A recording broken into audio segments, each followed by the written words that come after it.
Agnès Diallo, PDG de IN Group. IN, c'est Imprimerie Nationale. Ses racines remontent à 500 ans. Mais vous proposez aujourd'hui à l'État, aux collectivités, aux administrations, mais aussi aux acteurs de la mobilité, publique, privée, des solutions d'identité et des services numériques sécurisés à la pointe de la technologie, intégrant électronique, optique, biométrique, chiffre d'affaires 1 milliard d'euros, 4000 personnes, 20 centres de R&D, 10 sites industriels dans le monde. Que représente l'international pour IN Group ? L'international est au cœur de notre mission. Pour une raison simple, c'est qu'aujourd'hui, 800 millions de personnes dans le monde n'ont pas d'identité. Et si je pense à l'identité digitale, 2,3 millions de personnes uniquement dans le monde ont une identité digitale. Donc vous imaginez le potentiel qu'il y a à équiper avec de l'identité sécurisée. Nous sommes aujourd'hui le premier acteur de notre marché à l'échelle mondiale. Et l'international, c'est le territoire, je veux dire, sur lequel on peut porter cette mission. Et donc c'est au cœur de à la fois de nos activités et de notre croissance. Je rappelle en 2019, vous faisiez à peine 300 millions d'euros de chiffre d'affaires. Donc vous avez été porté par une espèce d'ambition de grandir en taille, et y compris à l'international. Est-ce une façon de défendre une solution française et alternative aussi dans un monde où dominent les technologies américaines, anglo-saxonnes en général, et demain chinoises ? Et je crois que c'est une façon de défendre une conviction. C'est de défendre la conviction que les données personnelles comptent et qu'elles ont besoin d'être protégées. Et de proposer à nos clients, dans un modèle, comme vous l'avez dit, qui est dominé par deux géants technologiques, la possibilité de choisir. Et pour pouvoir leur donner cette possibilité de choisir, il nous a fallu croître, il nous a fallu nous développer, nous renforcer notre portefeuille de technologies, nous projeter à l'international, mais pas porté seulement par l'ambition de croître, porté par l'ambition de défendre cette conviction et d'apporter une solution alternative. Aujourd'hui, vous arrivez à convaincre des pays parce que certains vous disaient votre technologie est propriétaire, on n'en veut pas parce qu'on va être aussi dépendant de vous.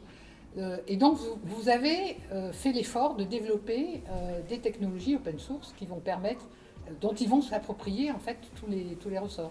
Absolument, et de manière assez contre-intuitive pour un acteur de la technologie qui du coup développe des technologies propriétaires. On a en fait développé cette capacité de faire les deux, et donc de développer des capacités, des technologies open source, de les intégrer pour nos clients.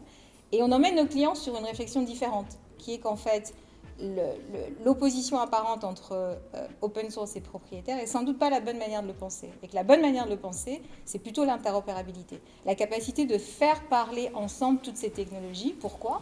Parce qu'alors, elle ouvre la possibilité de choisir. Une fois, c'est la technologie propriétaire qui est la meilleure, la plus efficace, la plus performante en termes de fonctionnalité et de coût.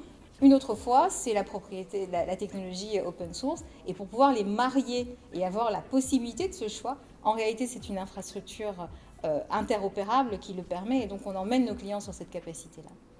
Et donc, aujourd'hui, vous êtes présent dans combien de pays dans le monde ? On sert plus de 130 pays dans le monde et on a une présence de nos bureaux et de nos équipes dans 40 pays dans le monde. Et je dirais qu'on sert à l'échelle une 60aine de pays dans le monde. D'accord. Pourrait-on imaginer un jour voir émerger une vraie solution d'identité numérique européenne ? Ce jour est arrivé,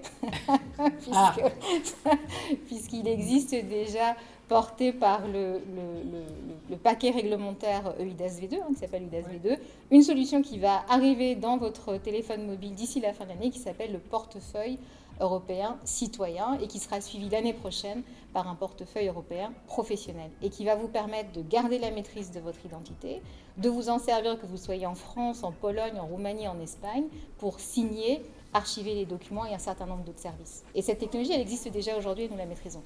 Et vous la maîtrisez, IN Group ? Non seulement on la maîtrise, mais on la propose, comme je disais tout à l'heure, on la propose à nos clients à l'international parce que c'est un schéma de pensée européen, mais qui en réalité est universalisable et qui leur propose une alternative technologique dans le moment singulier dans lequel on est, où l'identité digitale est une infrastructure numérique qui leur permet d'ouvrir des opportunités pour leurs citoyens.